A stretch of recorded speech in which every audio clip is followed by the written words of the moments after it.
Борсата е място, където се предлагат много възможности.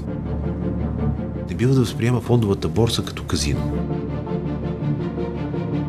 За да бъдеш добър инвеститор, най-важното е да имаш усет.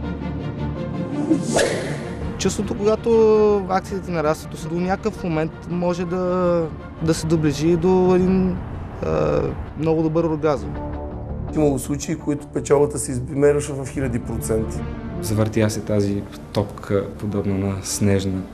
Толкова се беха дигнали критериите за печалба, то бехме загубили техния край. Общността се беше превърнала в онова уродливо нещо, което те кара да купуваш само и само, за да не изпуснеш голямата печалба, която буквално се случваше в рамките на часове, дори минути.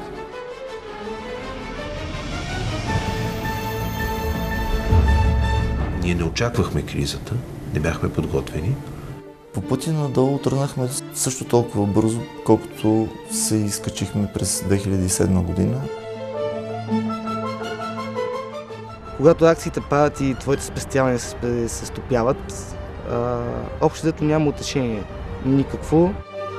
Всичко опира до психологията. Хората са склонни да обяснят загубите с обикновено чужда грешка, това, че някой ги е подвел или нещо е било по-различно от предния път, а всичко е едно и също винаги.